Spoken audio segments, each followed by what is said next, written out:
Olá!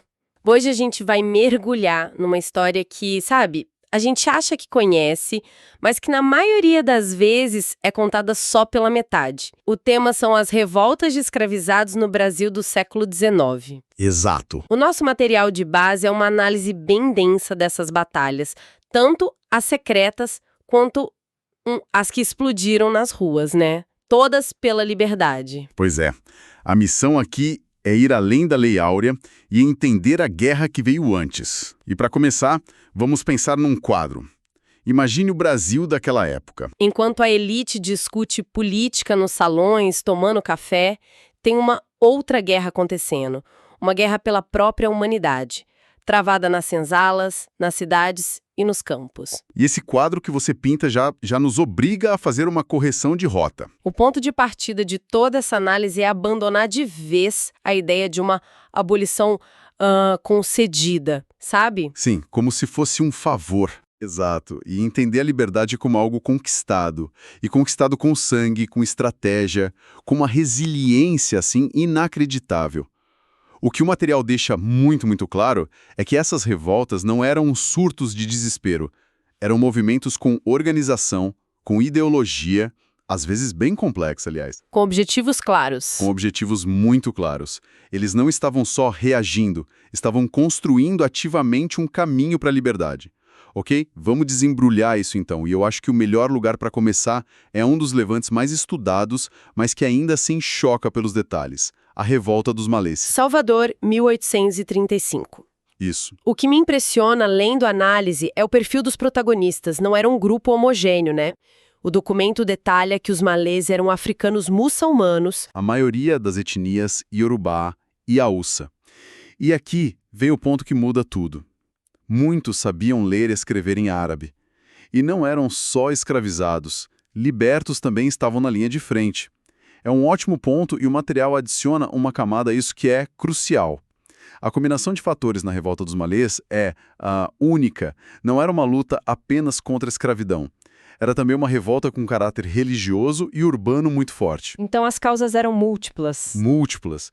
A opressão diária, o desejo de liberdade, claro, mas um gatilho fundamental foi a perseguição religiosa contra o islamismo numa sociedade que se impunha como católica. E essa capacidade de se comunicar por escrito. Nossa, isso foi uma virada de jogo. Fico tentando visualizar o que isso significava na prática. Eles escreviam planos de batalha, mensagens secretas em tábuas de madeira, como alguns registros sugerem, parece coisa de filme de espionagem. Como essa alfabetização em árabe funcionava como arma? Exatamente como uma arma de espionagem. Significava que eles podiam coordenar ações, compartilhar informações e fortalecer a identidade coletiva bem debaixo do nariz dos senhores, das autoridades. Nossa! Imagine bilhetes em árabe passando de mão em mão, sabe? Amuletos com trechos do Alcorão que serviam tanto para proteção espiritual quanto como um sinal de reconhecimento. Isso permitiu um nível de organização e sigilo que era impensável para outros grupos. Criou uma rede de confiança que era, impenetrável para quem estava de fora. Aqui é onde fica realmente impressionante. A descrição da revolta em si é de uma força visual incrível. Lendo o material, eu imagino a cena. Madrugada de 25 de janeiro de 1885, centenas de malês tomam as ruas de Salvador. Eles usam roupas brancas, Isso. um símbolo poderoso de purificação, de prontidão para a luta. E avançam com o que tem: espadas, facas, algumas poucas armas de fogo. Essa imagem sozinha já destrói a ideia do escravizado passivo. É um exército organizado, com uniforme, com ideologia, tentando tomar o poder. E a reação a essa ousadia foi, claro, proporcional ao medo que ela causou. A revolta foi esmagada em poucas horas, brutalmente. Centenas de mortos, presos. Isso. E aqui vem um ponto-chave que a análise ressalta. A punição não parou aí. Muitos foram deportados de volta para a África. Se a gente conecta isso ao quadro geral, a deportação em massa mostra o pânico que um levante com identidade cultural e religiosa tão forte causou na elite. Não bastava punir. Não bastava matar. Era preciso apagar aquela influência.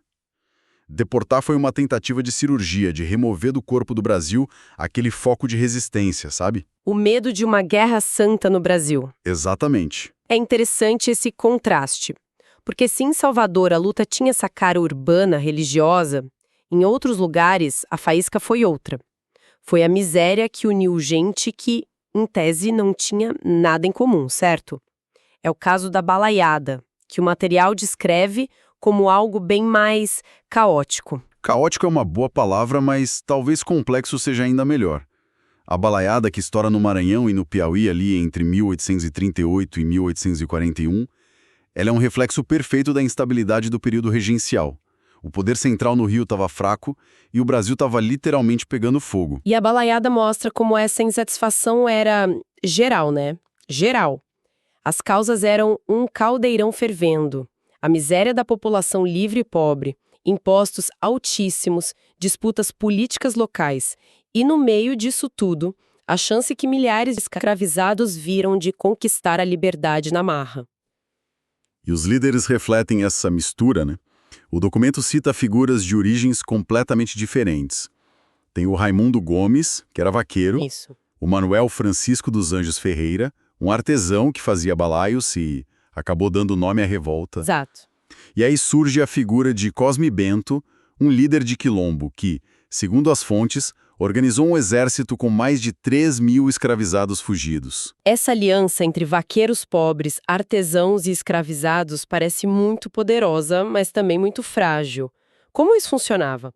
Os interesses eram os mesmos? Essa é a questão central. E a análise sugere que essa foi tanto a força quanto a fraqueza do movimento. A força era o número.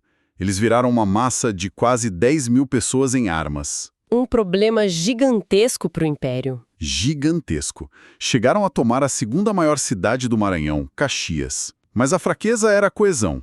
O vaqueiro queria uma coisa, o artesão queria outra. E o escravizado queria a liberdade incondicional. Exatamente. Em alguns momentos os objetivos convergiam, em outros não. Mas o simples fato de terem se unido já mostra o nível do desespero e a falência da estrutura social da época. É impressionante a escala que isso tomou. Tudo começou, segundo o material, com a libertação de uns presos, um ato localizado, e virou uma guerra civil popular de quase 3 anos. Tremer é pouco. O Império teve que enviar uma força militar de elite comandada por ninguém menos que o futuro Duque de Caxias. E ganhou ali a fama de pacificador. Pois é.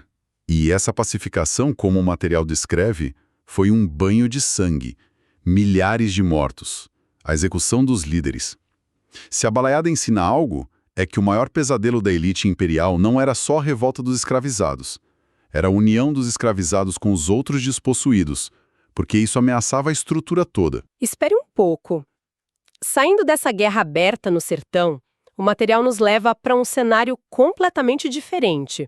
Uma revolta que aconteceu, basicamente, dentro de casa. Ah, sim.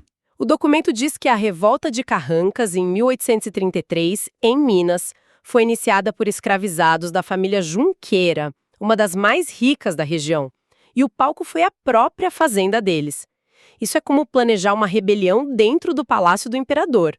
Qual era o nível de ousadia ou de desespero para tentar algo assim? Ambos na máxima potência. O que aconteceu em Carrancas é, psicologicamente, o evento mais devastador para a classe senhorial. Porque quebra a fantasia do controle absoluto, a ideia do escravo da casa, que era supostamente dócil, leal, sabe? Sim, claro. A revolta explode em 13 de maio de 1833. Olha a ironia histórica cruel. A data que anos depois viraria símbolo da abolição. Naquele dia, eles se levantaram, mataram membros da família Junqueira e tentaram marchar para outras fazendas. Foi um ataque direto ao coração do poder patriarcal. É difícil até de imaginar a atmosfera depois de um evento desses. O medo devia ser palpável no ar. A resposta, imagino, foi implacável. Foi de uma brutalidade exemplar. A repressão foi violenta. E o julgamento que se seguiu foi um dos maiores processos coletivos contra escravizados do século XIX. Dezenas foram para a forca. Como um aviso. Exato, um aviso para todo o Brasil. Mas o impacto mais profundo não foi o legal, foi o psicológico. Carrancas provou que a resistência podia explodir a qualquer momento, em qualquer lugar. Demonstrou que a senzala não era um espaço de submissão, mas um barril de pólvora. A paz era uma ilusão. A partir de Carrancas, cada senhor de engenho dormia com o olho aberto. A tensão virou a norma. Isso nos leva a uma pergunta fundamental.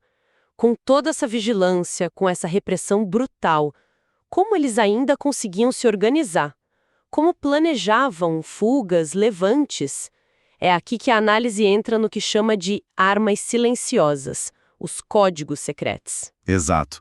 E o que é fascinante aqui é como a cultura se tornou uma ferramenta de resistência. A resistência não era só pegar em armas. O documento menciona que cantigas e batuques, que para um observador de fora pareciam só folclore, muitas vezes continham mensagens codificadas. Avisos, instruções para uma fuga. Ou uma roda de capoeira podiam ser, na verdade, sessões de planejamento de guerrilha. E não era só na música, certo? O material fala do uso de símbolos no ambiente. Marcas em árvores, a posição de uma pedra. Isso mesmo. Eram como um GPS para a liberdade, indicando rotas de fuga, pontos de encontro. E os próprios rituais afro-brasileiros funcionavam como um espaço seguro para fortalecer laços e planejar. Precisamente. Isso mostra que a resistência era também simbólica e intelectual. Era uma forma de preservar a humanidade diante de um sistema que queria desumanizá-los, manter sua cultura, sua língua, sua fé. E isso, por si só, já era um ato de rebeldia imenso. Era dizer: você pode ser dono do meu corpo, mas não da minha alma. E o ápice dessa organização, a manifestação máxima dessa busca por uma vida alternativa, eram os quilombos. O material os chama de fortalezas da liberdade. E essa ideia de criar sociedades alternativas não começou no século XIX, claro. A análise nos lembra do maior exemplo, Palmares. Sim, Palmares, no século XVII, foi o grande modelo. Um contra-estado que resistiu por quase 100 anos. E o que é importante frisar: Palmares não era um acampamento improvisado. Tinha organização. Tinha agricultura, metalurgia, organização militar, sistema político. Era uma república. E os quilombos do século XIX, embora menores, seguiam essa mesma lógica. Eles não eram só esconderijos. Eram símbolos de esperança. Eram a prova viva de que outra vida era possível. E para dar um rosto a toda essa luta, o material faz questão de citar algumas lideranças que se tornaram ícones. Temos Zumbi dos Palmares, claro, Dandara, guerreira e estrategista. Companheira de Zumbi. E uma figura como Luísa Maim, uma mulher livre, muçulmana, apontada como uma das mentes por trás da revolta dos malês. São figuras gigantescas. São gigantes. Mas o documento faz uma ressalva fundamental no final dessa lista. Para além desses nomes que a história conseguiu registrar, existiram milhares de heróis anônimos. Homens e mulheres cujos nomes se perderam. Exatamente. Mas cuja resistência diária foi igualmente decisiva. O trabalho feito mais lentamente, a ferramenta que quebra por acidente, a desobediência dissimulada. Cada pequeno ato de desafio era um golpe na estrutura escravista. A guerra foi travada tanto nas grandes batalhas quanto nesses gestos cotidianos de sabotagem. Então, no fim das contas, o que tudo isso significa? Amarrando todas essas pontas, a história que esse material conta é outra, completamente diferente daquela da escola. A abolição, em 1888, não foi um presente da princesa Isabel. Foi o clímax inevitável de séculos de pressão. O documento usa uma metáfora linda, diz que essas revoltas foram sementes de liberdade. É isso. Que ao longo do tempo germinaram e tornaram o chão sob os pés do império insustentável. Essa é a ideia central, o grande rearranjo da nossa perspectiva histórica. Essas lutas tiram as pessoas escravizadas da posição de objetos passivos da história e as colocam onde sempre deveriam ter estado, como protagonistas. Protagonistas da própria liberdade. Exato. O que esses levantes demonstram, da Bahia a Minas, do Maranhão ao Rio Grande do Sul, é uma luta incessante, teimosa e heróica pela dignidade nas condições mais adversas. Não foi um pedido, foi uma exigência. É uma perspectiva que muda tudo. A história oficial celebra a lei, o papel, a caneta que assinou o documento. Mas essa análise nos mostra que a liberdade foi escrita com suor e sangue muito antes. Exato. E isso nos deixa com um pensamento final, uma provocação. O material destaca repetidamente como a cultura, música, religião, símbolos, foi usada como uma ferramenta sofisticada de comunicação e resistência. Certo. Um pensamento para levar adiante é: com que frequência hoje expressões culturais de grupos marginalizados podem estar carregando mensagens mais profundas de resistência, de identidade, que não são óbvias para todo mundo? De que forma a cultura continua a ser um campo de batalha silencioso?